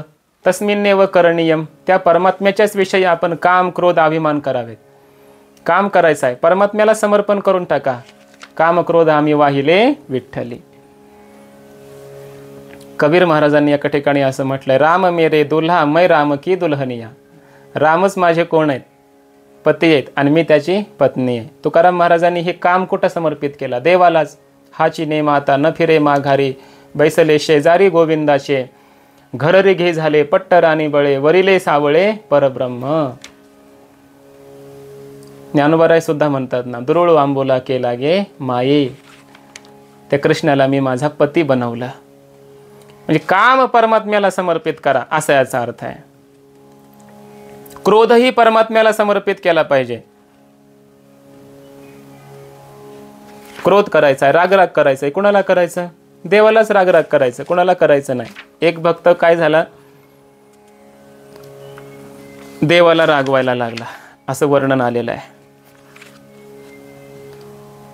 का रागवायला लागला. देव म्हटले, बाबा तू मला का रागवतोस, भक्त म्हणला कोणाला रागवू मग? तुला नाही तर रागवायचं कोणाला? त्याचं कारण असं आहे. देव म्हटले बरं रागवायचं का ते तर सांग ना. तो भक्त म्हटला माझ्या अंतःकरणात क्रोध निर्माण झालाय. मग तुझी भक्ती करूनही जर मला क्रोध उत्पन्न होत असेल तर मी कोणाला रागवायचं मग? माझा क्रोध मी तुझ्यावरच काढतो, लोकांवर काय रागवत बसू? पण क्रोध निर्माण झाला की देवालाच रागवायचं. का क्रोध देवा मला उत्पन्न करून दिलास म्हणून देवालाच रागवायचं. लोभ निर्माण झाला, देवावरच लोभ करायचा. कसा लोभ करायचा? स्वामीजींनी एक फार छान गोष्ट या ठिकाणी सांगितली. एका डाकूची गोष्ट सांगितली. एका चोराला, डाकूला पोलिसांनी बघितलं. ते पोलीस त्याच्या पाठीमागे लागले, पाठलाग करू लागले. तो डाकू पुढं पळतोय. एका ठिकाणी काय झालं, भगवंताची कथा सुरू होती, भागवत कथा. त्या कथेमध्ये तो डाकू शिरला, लपून बसला. आणि कथेमध्ये वर्णन नेमकं असं चाललं होतं की तो कृष्ण आहे, यशोदानंदन आहे, नंदनंदन आहे. आणि त्या कृष्ण परमात्म्याला केलेला शृंगार, वेगवेगळ्या प्रकारचे करोडोंचे आभूषण, दागिने घातलेले आहेत त्या कृष्णाच्या अंगावर. हे सगळं ऐकलं. या चोराला वाटायचं की हा कृष्ण नेमका कोण आहे, कधी ऐकलेलं नाही. आणि याच्या मातेने याच्या अंगावर एवढे करोडोचे दागिने घातलेत, शृंगार केलाय, याचा अर्थ हे फार श्रीमंत असला पाहिजे. एक दिवस आपण याचं घर फोडलं पाहिजे, याला पकडलं पाहिजे, याच्या घरी चोरी केली पाहिजे या कृष्णाच्या. त्या डाकूच्या मनात लोभ. कथा संपली, लोक निघून गेले. आणि हे चोर काय झाला, त्या ठिकाणी गेला, चाकू दाखवला. सांग म्हणले तो कृष्ण कुठं राहतोय, कोण आहे तो कृष्ण, त्याचं घर कुठं आहे, पत्ता सांग, व्यवस्थित सांग, नाही तर खबरदार. तो कथाकार घाबरला. त्यानं सांगितला पत्ता संपूर्ण. म्हणे असं यमुना तट आहे, त्या तटावर नंदबाबाचं घर आहे आणि त्या घरामध्ये कृष्ण राहतो, जा म्हणे तिकडं जा. आणि याने कधी ऐकलीच नव्हती कथा. त्याला वाटलं हा खरंच आहे. पळाला बाहेर. पळत होता, एक नदी लागली. त्याला वाटलं हीच यमुना आहे. भाव बघा कसा आहे त्याचा. त्याला वाटलं ही यमुनाच आहे. यमुनेच्या काठावर एक घर दिसलं, हा नंदबाबाचं घर दिसतंय आणि इथंच कृष्ण असला पाहिजे. आणि जसं त्या कथेमध्ये वर्णन केलं तर मोर मुकुट आहे, त्याला मोर पिसा लावलेला आहे, पितांबर नेसलेला आहे, हातामध्ये मुरली आहे, असे शृंगार केलेत त्या कृष्णाला. हे सगळं तो चित्र आठवायचा. असा कृष्ण कुठं दिसतोय का कुठं इथं दिसतोय का, ते अलंकार घेण्यासाठी. एवढं चिंतन घडलं की देवाला प्रकट व्हावं लागलं. देव त्या ठिकाणी प्रकट झाले. देवाला बघितलं डोळे भरून आणि देवाचं दर्शन झाल्यावर सगळं पाप संपलं महाराज, निवृत्त झालं, अंतःकरण शुद्ध झालं, हृदय द्रवीभूत झालं. बघतच राहिला भगवंताला, विसरला सगळं. अर्थात तो मुक्त झाला. कशा हेतूने गेला होता? लोभाच्या हेतूने. पण कुठं लोभ केला? कृष्णावर केला. परिणाम काय झाला? लोभातून मुक्त झाला, संसारातून मुक्त झाला. म्हणून काम करायचं आहे कृष्णाशी, क्रोध कृष्णाशी, देवाशी, लोभ देवाशी. अहंकार आम्ही हरीचे भूषवावया लागे, ते अहंकार वाहता अंगी. ज्ञानोबा म्हणतात आम्ही हरीचे आहेत, याचा अभिमान असतो भक्तांना, स्वाभिमान असतो. याचा धरीन अभिमान, करीन आपुले जतन. म्हणून अहंकार ह्या सगळ्या गोष्टी आपण भगवंताला समर्पित कराव्या, भगवंताच्या संबंधी व्यक्त कराव्या. गोप्य कामात भयात कंसो द्वेषात चैद्यादयो नृपाः संबंधात वृष्णयः स्नेहात यूयम भक्त्या वयम विभू. गोपिकांच्या अंतःकरणामध्ये कामरूपी प्रेम होतं. भगवत प्राप्ती झाली, मुक्त झाल्या. भयाने कंस, द्वेषाने शिशुपाळ, दंतवक्र वगैरे राजे, संबंधाने यदुवंशी, स्नेहाने पांडव आणि भक्तीने नारदादिकांचं कल्याण झालं.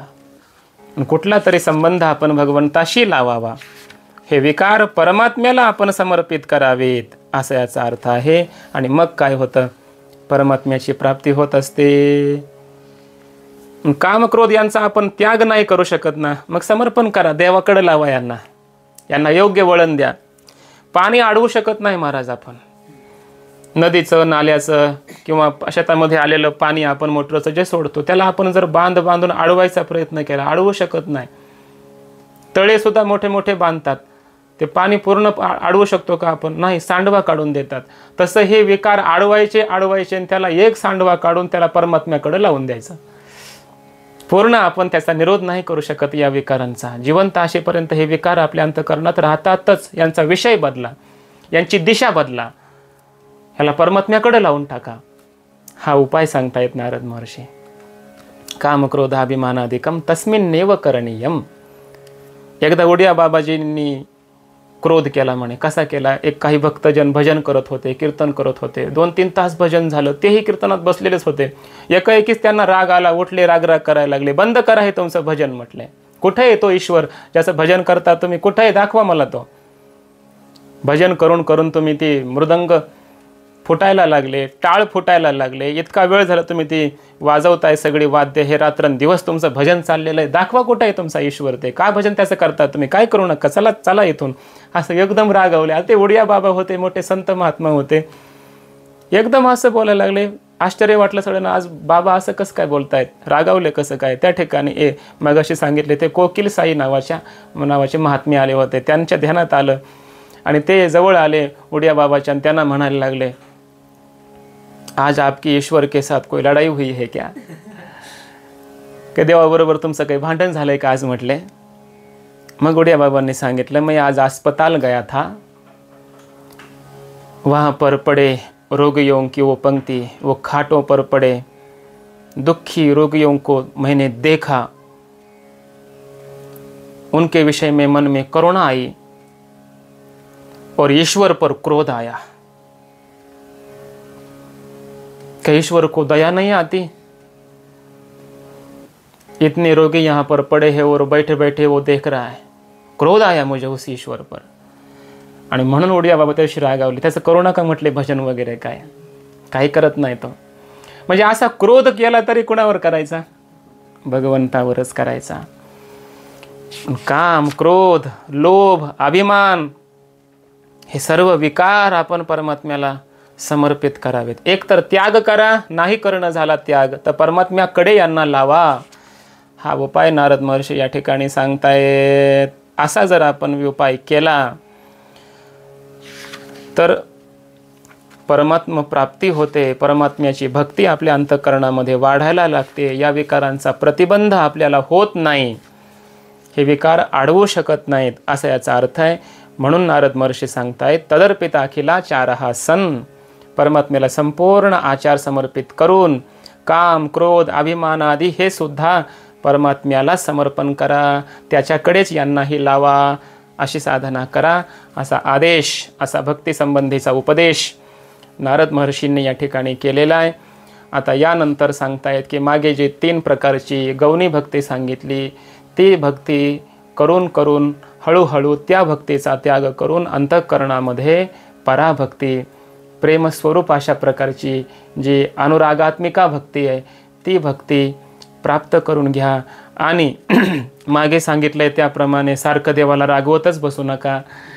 कधीतरी प्रसंगवशात असतं ते, कधीतरी लोभवशात भजन करा, कधीतरी तुम्ही त्या ठिकाणी अभिमान करा, हे कधीतरी असतं. पण सारखं तसंच करू नका. प्रेम एव कार्यम, प्रेम एव कार्यम.